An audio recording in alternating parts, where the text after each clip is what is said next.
नमस्कार दोस्तों, मैं अर्जुन आपका स्वागत करता हूँ हिस्ट्री बाय अर्जुन के यूट्यूब चैनल में। तो दोस्तों आज की हमारी क्लास है गुप्त वंश के बारे में। दोस्तों आज की हमारी क्लास है, तो दोस्तों वीडियो को अंत तक जरूर देखना ताकि सभी क्वेश्चन जो है आपको आसानी से याद हो जाए। साथ ही दोस्तों अगर आप हमारे चैनल पर पहली बार आएँ तो हमारे चैनल को भी सब्सक्राइब कर लीजिएगा, साथ ही बेल आइकन को प्रेस कर लीजिएगा ताकि हमारे आने वाले वीडियो का नोटिफिकेशन जो है आप तक पहुँचता रहे। तो चलिए दोस्तों वीडियो को स्टार्ट करते हैं।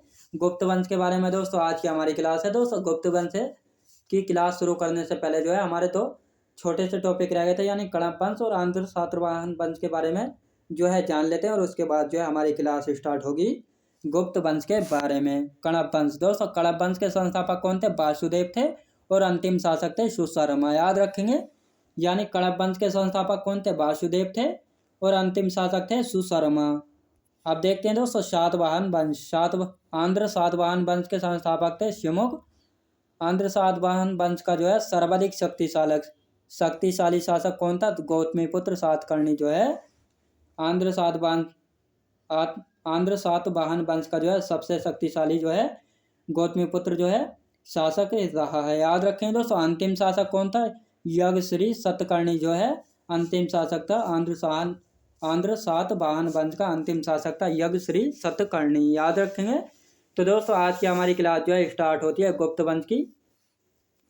गुप्त वंश दोस्तों गुप्त वंश जो है कला साहित्य विज्ञान आदि का जो है स्वर्ण युग जो है कहा जाता है। याद रखेंगे दोस्तों, गुप्त वंश जो है कला साहित्य विज्ञान आदि का जो है स्वर्ण युग जो है कहा जाता है। संस्थापक कौन थे दोस्तों? संस्थापक थे श्रीगुप्त के बाद आते हैं दोस्तों चंद्रगुप्त प्रथम, समुद्रगुप्त, चंद्रगुप्त द्वितीय, कुमारगुप्त, स्कंदगुप्त, भानुगुप्त और विष्णुगुप्त जो है दोस्तों अंतिम शासक थे। याद रखेंगे, यानी संस्थापक कौन थे गुप्त वंश के? श्रीगुप्त थे। श्रीगुप्त के बाद आते हैं चंद्रगुप्त प्रथम, फिर समुद्रगुप्त, फिर चंद्रगुप्त द्वितीय, कुमारगुप्त, स्कंदगुप्त, भानुगुप्त और विष्णुगुप्त जो है अंतिम शासक थे।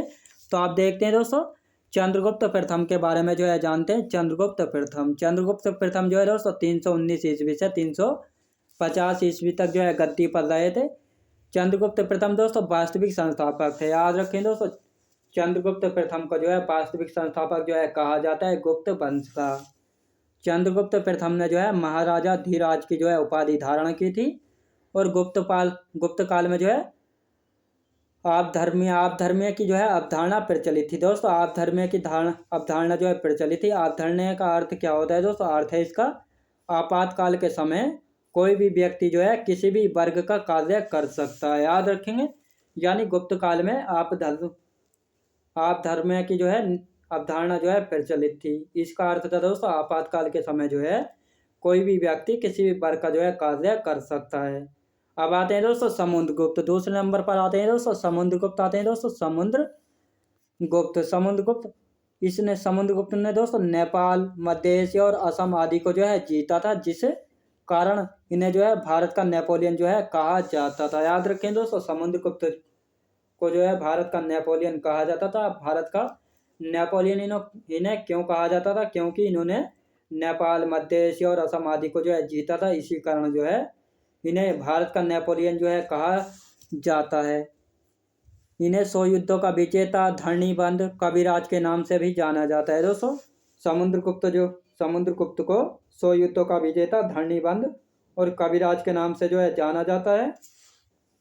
इसके बारे में जानकारी जो है हरिसेन द्वारा रचित प्रयाग प्रशस्ति से जो है प्राप्त होती है। याद रखें दोस्तों, समुद्रगुप्त के बारे में जो है जानकारी हरिसेन द्वारा रचित प्रयाग प्रशस्ति से जो है प्राप्त होती है। याद रखेंगे, कहाँ से प्राप्त होती है? हरिसेन के प्रशस्ति से जो है प्राप्त होती है। इसने 6 प्रकार की स्वर्ण मुद्राएं जो है जारी कराई थी। दोस्तों समुद्रगुप्त ने जो है 6 प्रकार की स्वर्ण मुद्राएं जारी कराई थी, जिसमें से सबसे महत्वपूर्ण गरुड़ मुद्रा थी, जो कि इसके राज्य की जो है प्रचलित प्रतीक चिन्ह थी। याद रखेंगे दोस्तों, समुद्रगुप्त ने 6 प्रकार की जो है स्वर्ण मुद्राएं जो है जारी कराई थी, जिसमें से सबसे महत्वपूर्ण गरुड़ मुद्रा थी, जो कि इसके राज्य का प्रतीक चिन्ह थी। एरन अभिलेख से जो है इसकी पत्नी का नाम जो है दत्त देवी जो है मिलता है। इसने दक्षिण मोक्षानुग्रहण की जो है नीति अपनाई थी। दोस्तों इसने जो है दक्षिण मोक्षानुग्रहण की जो है नीति अपनाई थी। याद रखें दोस्तों, यानी जब यह दक्षिण में विजय अभियान पर जाता था और लोगों को लूटपाट करता था। जब लोग इससे क्षमा मांगते थे तो ये उनको जो है माफ़ वगैरह जो है कर देते, तो इसीलिए जो है इसको दक्षिण मोक्षानुग्रहण की नीति जो है कहा गया है, याद रखेंगे। अब देखते हैं दोस्तों चंद्रगुप्त द्वितीय। चंद्रगुप्त द्वितीय आते हैं अब। चंद्रगुप्त द्वितीय 375 ईस्वी से लेकर 415 ईस्वी तक जो है गद्दी पर रहे थे। इसके शासनकाल को जो है स्वर्णकाल जो है कहा जाता है, याद रखें दोस्तों। चंद्रगुप्त द्वितीय के शासन काल को जो है स्वर्ण युग जो है कहा जाता है।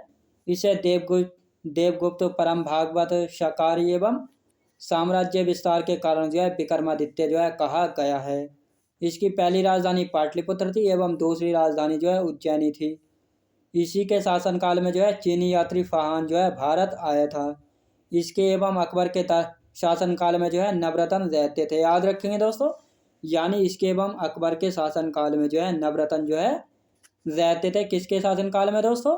चंद्रगुप्त द्वितीय का शासनकाल जो है 375 ईस्वी से लेकर 415 ईस्वी तक जो है रहा था। इसके शासनकाल को जो है दोस्तों स्वर्णकाल जो है कहा गया है।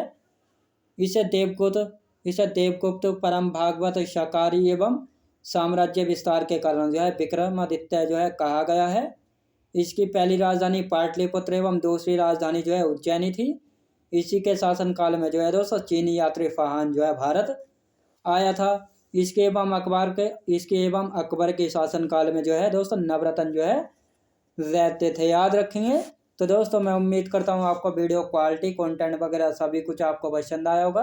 पसंद आया तो लाइक शेयर और सब्सक्राइब करना बिल्कुल भी ना भूलें। साथ ही दोस्तों अगर आप हमारे चैनल पर पहली बार आए तो हमारे चैनल को भी सब्सक्राइब कर लीजिएगा, साथ ही बेल आइकन को प्रेस कर लीजिएगा ताकि हमारे आने वाले वीडियो का नोटिफिकेशन जो है आप तक पहुंचता रहे। तो चलिए दोस्तों मिलते हैं नेक्स्ट वीडियोज़ में।